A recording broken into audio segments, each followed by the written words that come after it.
Sa mundo nating puno ng siyensa at teknolohiya, may mga lugar pa ring nananatiling isang malaking palaisipan.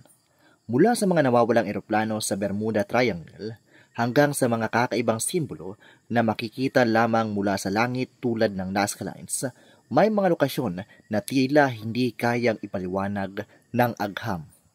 May mga lugar na sinasabing may koneksyon sa ibang dimensyon. May mga pinaniniwalaang tahanan ng kakaibang enerhiya at may iba namang tila nagpapakita ng ebidensya ng sinaunang teknolohiyang hindi natin maipaliwanag. Sa video na ito, samahan ninyo ako sa isang paglalakbay upang tuklasin ang 10 pinakamisteryosong lugar sa mundo. Handa ka na bang buksan ang iyong isipan sa mga hindi maipaliwanag na hiwaga ng ating planeta? Tara, alamin natin yan. Isang misteryosong tatsulok na sumasaklaw sa pagitan ng Miami, Bermuda at Puerto Rico. Maraming sasakyang pandagat at panghimpapawid ang nawala rito nang walang malinaw na paliwanag. Totoo nga bang may misteryo sa lugar na ito o ito'y bunga lamang ng natural na pangyayari? Isa sa mga pinakang nakakakilabot na pagkawala sa Bermuda Triangle ay ang Flight 19, isang grupo ng 5 eroplano ng US Navy na nawala noong 1945.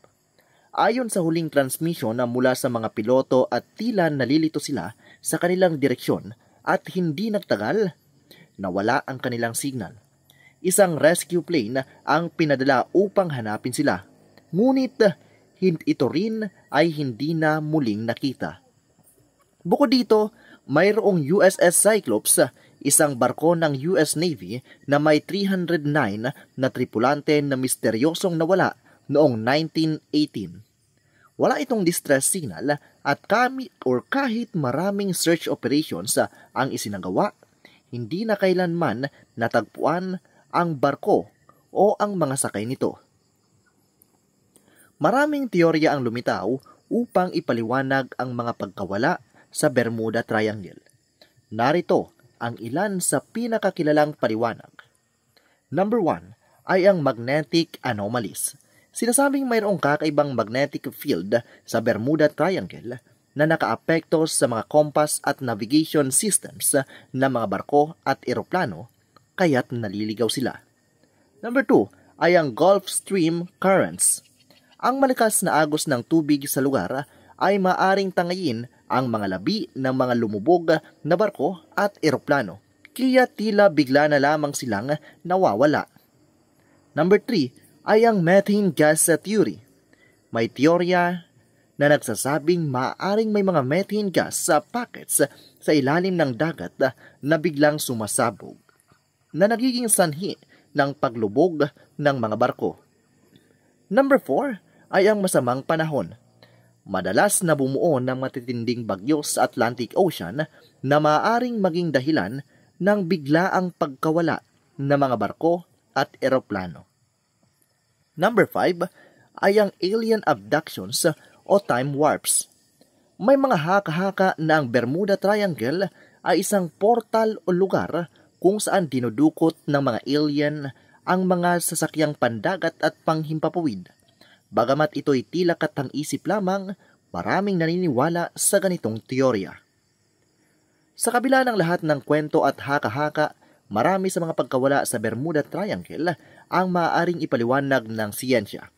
Marahil ang misteryo nito ay dala lamang ng natural na phenomena at human errors. Ngunit kahit na may paliwanag na, nananatili pa rin ang takot at hiwaga sa lugar na ito.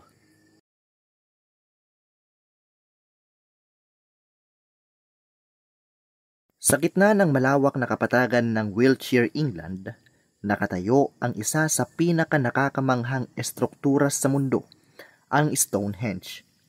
Isang sinaunang monumento na binubuo ng napakalaking bato na maingat na inayos sa pabilog na hugis. Ngunit paano nga ba ito itinayo? At ano ang tunay na gamit nito?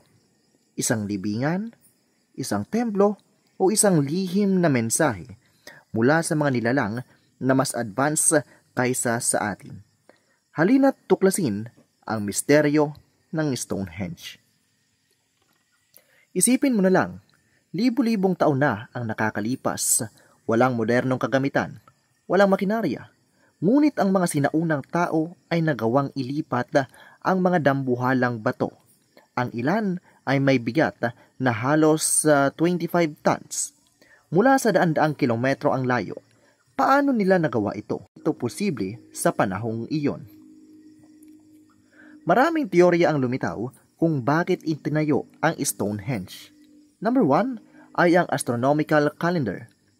Ang pagkakaayos ng mga bato ay tumutugma sa posisyon ng araw sa summer solstice, kaya maaring ginamit ito bilang kalendaryong pang-astronomiya upang malaman ang takbo ng panahon. Number 2 ay ang ritual at seremonyang pangrelihiyon. Ayon sa mga arkeologyo, natagpuan ang mga labi ng tao malapit sa lugar na maaaring patunay na isa itong sagradong libingan o isang lugar kung saan isinagawa ang ritual para sa mga yumao. Number 3 ay ang sentro ng pagpapagaling. May mga naniniwala na ang mga batong mismo ay may kakaibang enerhiya at ginamit noon bilang lugar ng panggagamot para sa may mga sakit. Number 4 ay ang koneksyon sa extraterrestrials. Dahil sa perpektong pagkakaayos ng mga bato at sa tila advance na kaalaman sa astronomiya, may mga naniniwala na posibleng may kinalaman ang mga dayuhan o aliens sa pagtayo ng Stonehenge. Hanggang sa ngayon, patuloy pa rin pinag-aaralan ang Stonehenge. Bagamat marami nang natuklasan, nananatili pa rin itong isa sa mga pinakamatandang misteryo ng mundo. Isa itong patunay sa kakayahan ng sinaunang tao at patuloy itong nagbibigay ng inspirasyon sa mga naghahanap ng kasagutan sa nakaraan. Ano sa tingin mo? Isang simpleng monumento lang ito? O mas may malalim pa itong kahulugan? Sa gitna ng tuyong disyerto ng Peru, mayroong mga kakaibang guhit sa lupa. Malalaking imahe ng hayop, halaman at mga kakaibang hugis na makikita lamang mula sa himpapawid. Ito ay ang Nazca Lines. Isang sinaunang misteryoso o misteryo na nanatiling palaisipan hanggang sa ngayon. Paano ito ginawa? Ano ang layunin nito? At may koneksyon nga ba ito sa mga nilalang mula sa ibang planeta? Halina't tuklasin ang hiwaga ng Nazca Lines. Noong 1920s, unang natuklasan ang Nazca Lines nang makita ito ng mga piloto habang lumilipad sa itaas ng disyerto. Dito nila napansin ang malaking guhit na bumubuo ng mga hugis ng hayop tulad ng hummingbird, monkey, spider at maging mga kakaibang geometric patterns. Ang ilan sa mga ito ay umaabot ng 1,200 feet, halos kasinlaki ng isang football field. Ngunit ang pinakamalaking tanong, paano ito nagawa? Ang sinaunang Nazca people noong 500 BC hanggang 500 AD nang wala pang eroplano o drone upang makita ang kabuuang imahe nito. Maraming teorya ang lumitaw upang ipaliwanag ang mga Nazca Lines. Number 1 ay ang astronomical calendar. Ayon sa ilang eksperto, may koneksyon ang mga linya sa mga bituin at celestial bodies. Kaya, maaaring ginamit ito upang tukuyin ang mga panahon ng pagtatanim at pag-aani. Number 2 ay ang relihiyosong seremonya. May mga arkeologong naniniwala na ang mga linya ay bahagi ng mga ritual upang humingi ng ulan sa kanilang mga Diyos, lalo't na't ang Nazca ay isang disyertong lugar kung saan bihira ang ulan. Number 3 ay ang mga landas ng prosesyon. Ayon sa ibang pag-aaral, posibleng ginagamit ang mga linya bilang daanan ng mga sinaunang tao sa kanilang ritual at selebrasyon. Number 4 ay ang mga koneksyon mula sa ibang planeta. Ayon sa ilan, Ayon sa ilang UFO theorist, hindi kaya ito'y isang mensahe o palatandaan para sa extraterrestrials. Bagamat maraming teorya ang lumitaw, karamihan sa mga siyentipikong pag-aaral ay sumusuporta sa ideya na ginawa ito ng Nazca Civilization gamit ang simpleng teknolohiya ng panahong iyon, gamit ang mga kahoy na stick bilang gabay at tumpak na kalkulasyon, nagawa nilang lumikha ng mga perfect na imahe na makikita sa himpapawid. Ngunit kahit may mga paliwanag na, nananatili pa ring misteryoso ang ilang aspeto ng Nazca Lines. Isa ba itong sagradong sining o isang mensahe mula sa sinaunang panahon na hindi pa natin lubos na nauunawaan? Ano sa tingin mo?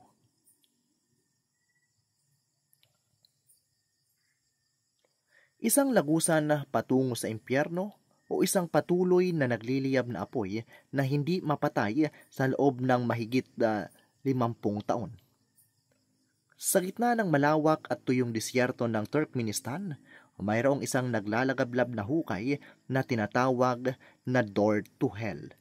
Isang misteryosong lugar na patuloy na nag-aapoy, hindi dahil sa sumpa o mahika, kundi dahil sa isang aksidenteng naganap noong 1971. Ano ang tunay na kwento sa likod nito? At bakit hindi ito namamatay? Tuklasin natin ngayon. Noong 1971, isang grupo ng Soviet geologist ang nagsagawa ng drilling operation sa Darvaza, isang lugar sa Karakum Desert. Ang kanilang misyon? Hanapin ang likas na yaman ng natural gas. Ngunit isang hindi inaasahang pangyayari ang naganap. Bumagsak ang lupa sa ilalim ng kanilang drilling site na lumikha ng isang napakalaking crater na may sukat na 230 feet at lapad na 66 feet ang lalim. Nadiskobrin lang ang bunganga ay puno ng methane gas, isang napakapanganib na substance na maaring magdulot ng pagkalason sa mga hayop at tao sa paligid. Sa paniniwalang mas ligtas kung susunugin ito upang mawala ang gas, sinindihan nila ang crater. Umaasang mawawala ito sa loob ng ilang araw o linggo. Ngunit lumipas ang ilang dekada at ang apoy ay hindi pa rin namamatay. Sa loob ng mahigit 50 taon, nananatiling buhay ang apoy ng Darvaza gas crater. Maraming paliwanag ang sinubukang ibigay ng mga siyentipiko. Una na dyan ay ang napakalaking gas reserve. Posibleng ang crater ay bahagi ng isang napakalawak na natural gas deposit sa ilalim ng disyerto. Kaya't patuloy itong may sinusunog na gas. Number 2 ay ang maling pagtatyansya ng mga Soviet geologist. Akala nila ay ilang linggo lang tatagal ang apoy. Ngunit hindi nila alam kung gaano kalalim at kalawak ang supply ng gas. Number 3 ay ang natural na presyon ng lupa. Dahil sa estruktura ng lupa sa Karakum Desert, maaring patuloy nitong inilalabas ang methane gas na nagiging dahilan ng walang katapusang apoy. Dahil sa patuloy na paglabas ng methane gas, naging banta ito hindi lang sa kalikasan kundi pati sa kalusugan ng mga naninirahan malapit sa lugar. Noong 2022, inanunsyo ni President Gurbanguly Berdimuhammedov ng Turkmenistan na nais nilang isara ang crater upang mapigilan ang epekto nito sa kapaligiran. Ngunit ang tanong, paano? Maraming eksperto ang nagsasabing mahirap itong patayin nang hindi ginugulo ang likas na gas deposit sa ilalim. Sa ngayon, ang Door to Hell ay nanatiling isang nakakabighaning tanawin na dinarayon ng mga turista sa kabila ng panganib na dulot nito. Ang Darvaza Gas Crater ay isang patunay ng kapangyarihan ng kalikasan at ang di inaasahang epekto ng maling kalkulasyon ng tao. Isa ba itong babala para sa atin na mas maging maingat sa paggamit ng ating likas na yaman? O isa itong paalala na may mga puwersang hindi natin ganap na nauunawaan. Ano sa tingin mo? Dapat ba itong patayin o hayaan na lamang bilang isa sa pinaka nakakamanghang misteryo ng ating mundo?